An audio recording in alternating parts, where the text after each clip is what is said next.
Hello and welcome to yet another video. In this video I would like to talk about this camera right here. It's the Fuji X-T1. This camera came out a while ago and this camera is still going strong in my opinion, at least in the photography department. And in this video I would like to talk about this camera, like why I like it and why I would still recommend this camera to people starting out with photography or would like to start out with Fuji system or just like to take really good pictures for a budget, because this camera nowadays, even though it's a professional camera still, but it is very, very affordable. I got mine for 250 euros, for example, and that was just by chance because I was just surfing the web and then just wanted to bid on something randomly for low price. So apparently the person accepted my bid for 250 euros. So here I got this camera for 250 euros. Whereas usually this camera can be found for like 300 euros, 350 to 450 euros, depending on the condition of the camera. Anyway, into the camera. So I would like to talk about the operation as well as the ergonomics first, and then I'll be leading into the photography section.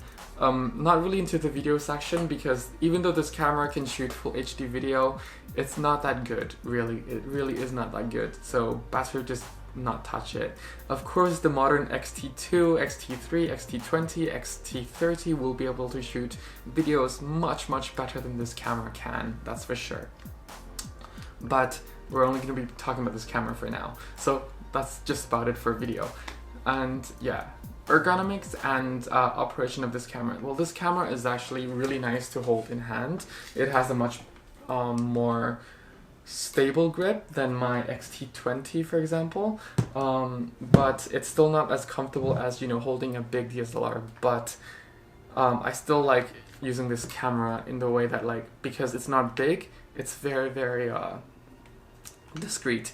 It's like people on the street, if I just take pictures of people on the street, they will not really be as intimidated or as shy or as offended as if I were to use big DSLRs like my 5D cameras. And that's pretty much a plus for me of using this camera for street photography and also travel photography. And for those of you who have watched my videos about this lens will also know the reason why I'm using Fuji is because my girlfriend is using Fuji, so it's also another convenient factor for me when I'm traveling to be able to use the same accessories and chargers with my girlfriend. But anyway, back into the camera, and I really like the operational control dials up here. It is much slower, in my opinion, from what I use than if I were to use my professional DSLRs, because I can just tap a button and roll the dial really fast, whereas this one, you have to be, I don't know, it's a little bit fiddly, but it's also nice to use in the same time because it's simple.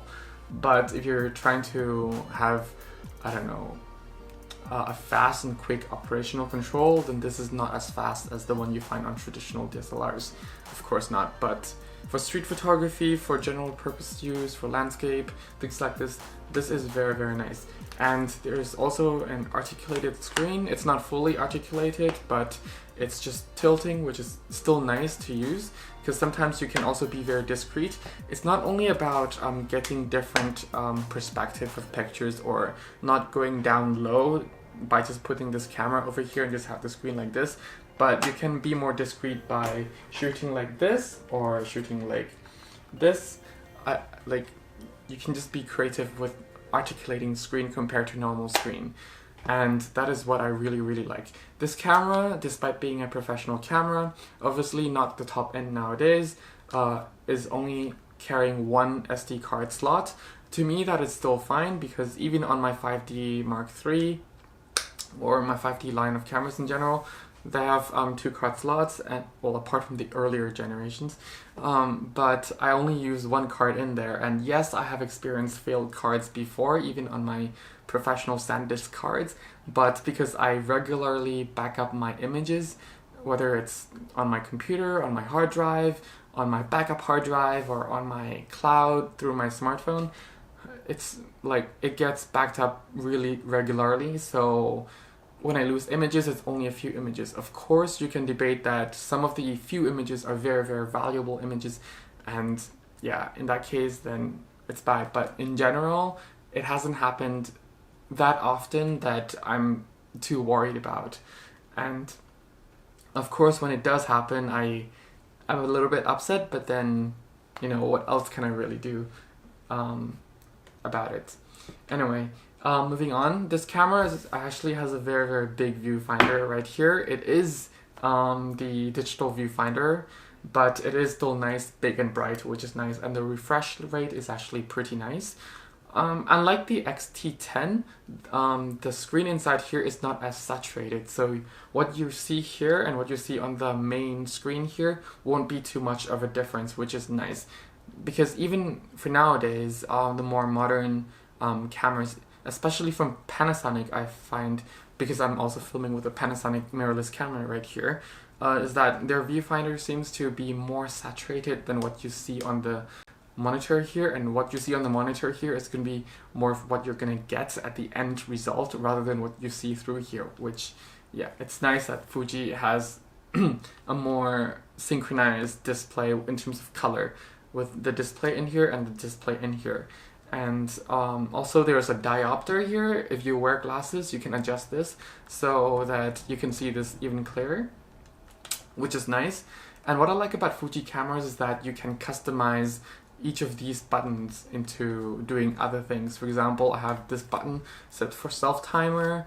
I have this button set for different autofocus points. I have this button set for RAW. And yeah, you get the idea. So no matter which Fuji cameras you hold from other people, you can personalize them, and it's just different cameras. Even though the grips and everything is the same, but the operation might be completely different depending on what your friends might set their Fuji cameras to do or operate. So that is really, really nice of them to give us so many possibilities to customize each buttons to do what we like them to do. And especially when I'm mainly a Canon shooter, I tend to set these buttons to what my Canon usually offers in terms of the button layout. So that's very, very, very convenient for me as well. And this camera, actually, what I don't like about the operation of this camera now is with my Canon, for example, if I turn it on, and then if I turn it off and then back on, you see this one doesn't turn on anymore. Whereas on my Canon, it would just instantly turn on. Of course, no one was really going to be playing with the off and on button like that, but sometimes when you're doing street photography, when you think like you're done with everything and you turn it off, and then suddenly you see something like it's about to spontaneously happen and you just turn it on, you know, it's kind of weird that this camera doesn't turn on for me. And it's not only this camera, it's also my X-T20 that I'm seeing that, and I wish they have fixed it, because on my Canon cameras I'm able to just turn off and then turn on instantly and being able to capture all the moments that I want. With my Panasonic cameras, I'm able to turn off and on suddenly as well, but with Panasonic, I have to wait like 4 extra seconds for it to, like, you know, refresh itself. So yeah, and talking about refresh, that leads me naturally into another point about the operation of this camera. So when I have the camera on, if I focus here and then quickly swing by like this, the frame freezes for like half a second, not a full second, but like half a second, just to grab focus, but it's still stopping, and it's very, very, very jittery as I am, you know, panning as well as trying to focus. Obviously it makes sense in the way that because the camera is trying to focus, it also needs to process what it's being focused, since the focusing happened right on the sensor, whereas on the DSLRs it happens on a separate sensor. But even as a photographer, street photographer, this can be annoying, because sometimes you want to focus on the object as it's moving, and you don't want any freeze frame, because you only want the object and the background to be like having that motion blur effect.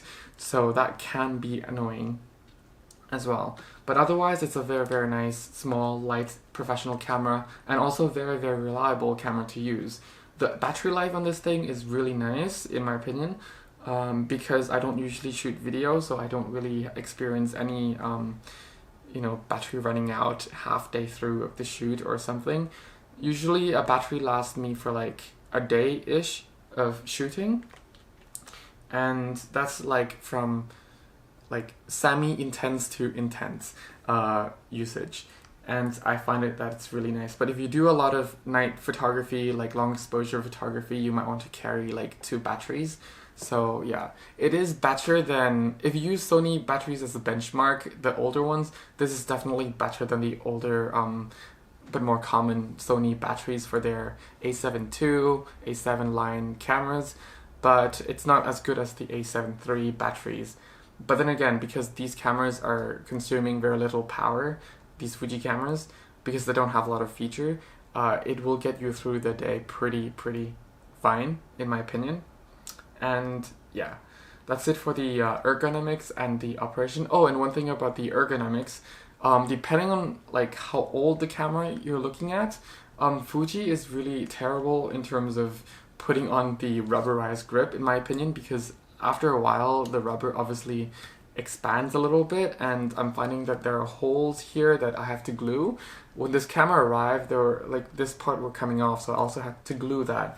And when I got my X-T20, the newer camera, soon after, this part also kind of came loose, so I had to glue that as well. So yeah, that's pretty much about Fuji cameras. But otherwise, handling, using, and like portability wise, this camera is great.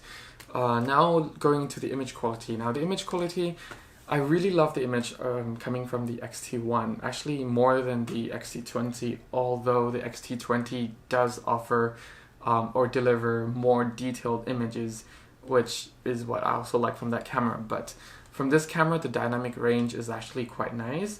It can put some of the old full-frame cameras to shame, and the low-light capability of this camera is also very nice.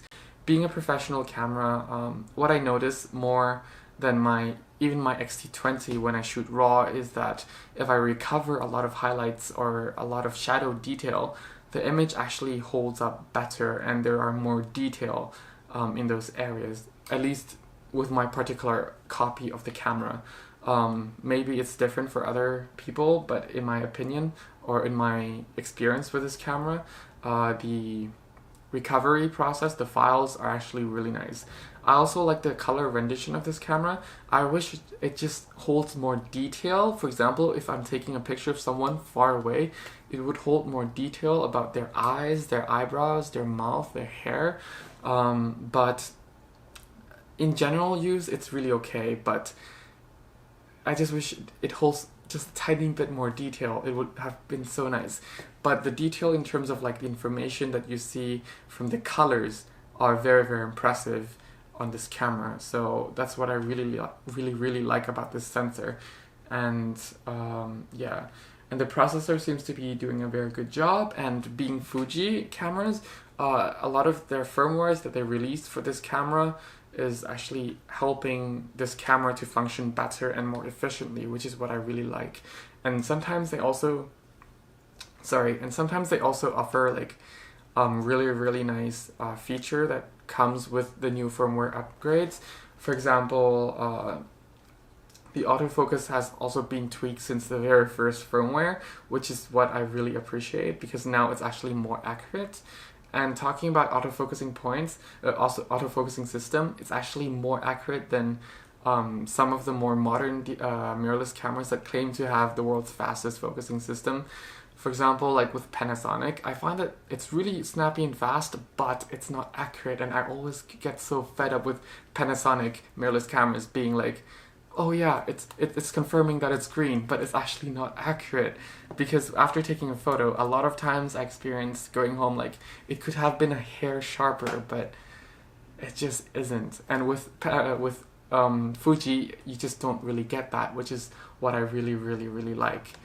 And yeah, so the image quality, the autofocusing system is brilliant. It's fine.